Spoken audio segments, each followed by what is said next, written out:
Hi, Air Signs, Gemini, Libra, Aquarius, Ascendant, Sun, Moon, Venus, Rising, and those cross-watching, welcome to your Tarot Love Messages.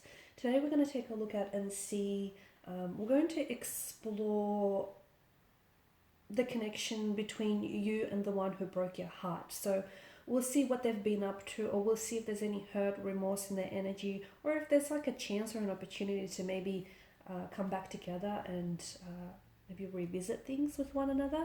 It is going to be a general reading, so please just keep that in mind. If you are after a personal tarot reading with myself, please feel free to reach out and inquire. I will list my email address just below the video here in the show notes section. Otherwise, guys, let's go ahead, give the cards a shuffle, and we'll see what they say for you here.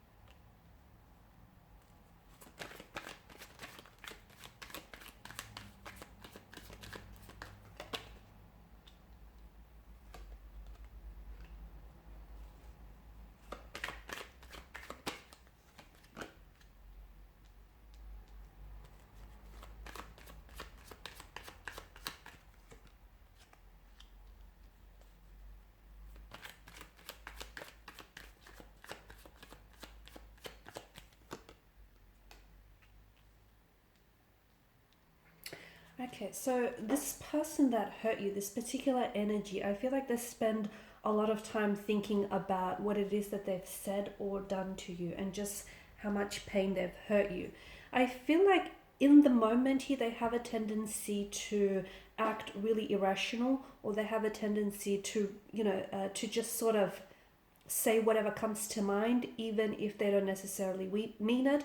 So I see an energy of someone using their words as a weapon, weaponizing the things that they say in an order to in an effort to hurt you. Okay, so they know that their words are like weapons. They know that words can be very powerful, and this person feels like maybe they've really been hurt themselves. So they want the type of person who may be very vengeful or seek retaliation, and if they are hurting, they want you to feel the hurt and feel the pain with them.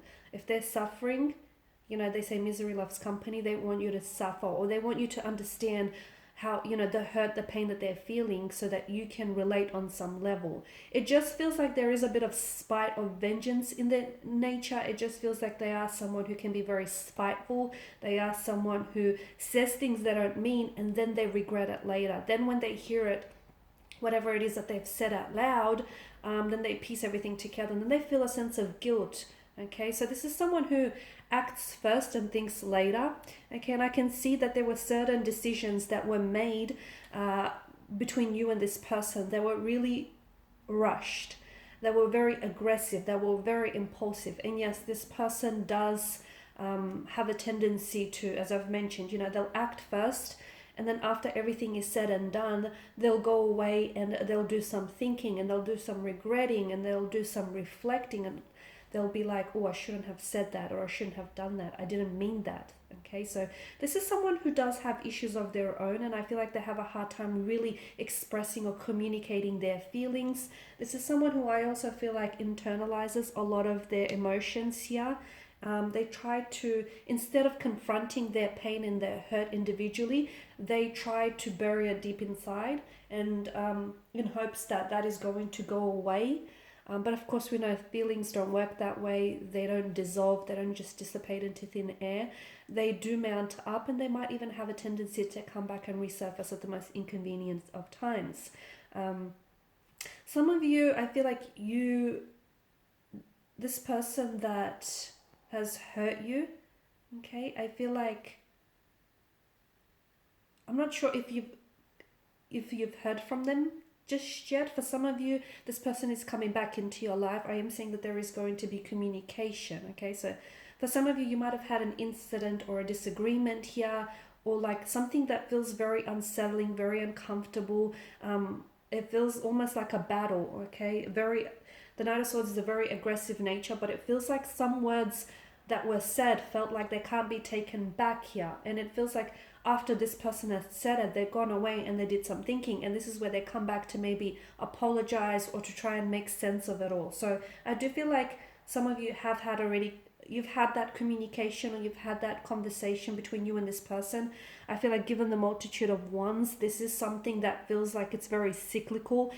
This is cyclical behavior that they're displaying. This is a bit of a behavioral pattern. It is negative, but it's something that you're kind of familiar with already, because they have a tendency to, verbally spit some very mean and hurtful things in the moment, but they don't mean it. They don't mean it, but they only say it because they're hurting, and they want to bring you down to that level, and they want you to hurt as well. So I feel like right now your person is doing a lot of thinking. This person that hurt you, this person that broke your heart, they're doing a lot of thinking, but it feels like they're not acting on anything. To me, it feels like there's a lot of emotional confusion in their energy.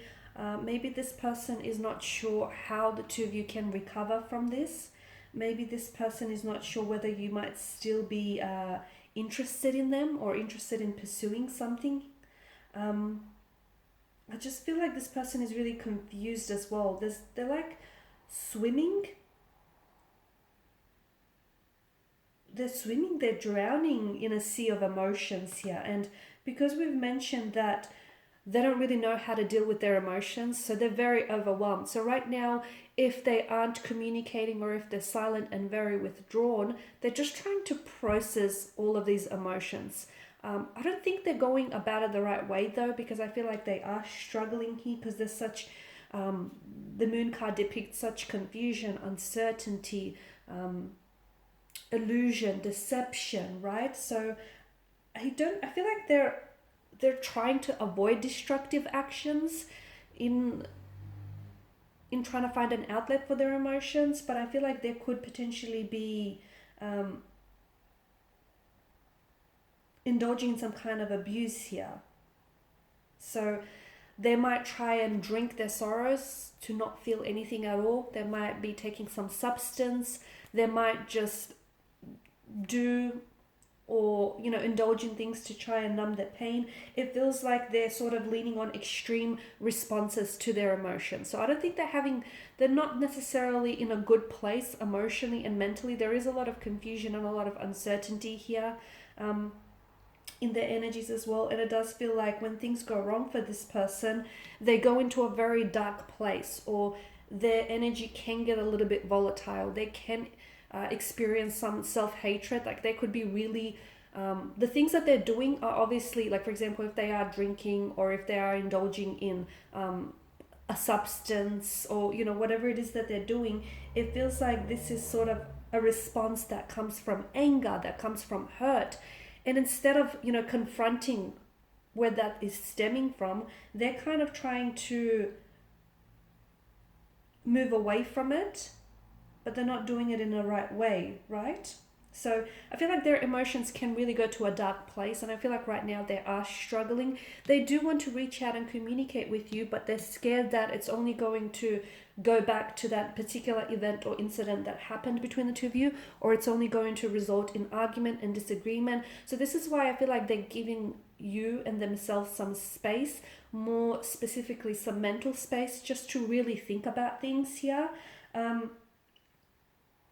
There's not a lot of awareness of their feelings in their energy. Like they're having a hard time identifying their feelings here. Okay, they're feeling frustrated, lonely. They're feeling very confused here, sad, but they're not dealing with those emotions in a healthy way. Like feeling those emotions is only a healthy, natural response, but they're not dealing with them in a healthy way, if that makes sense.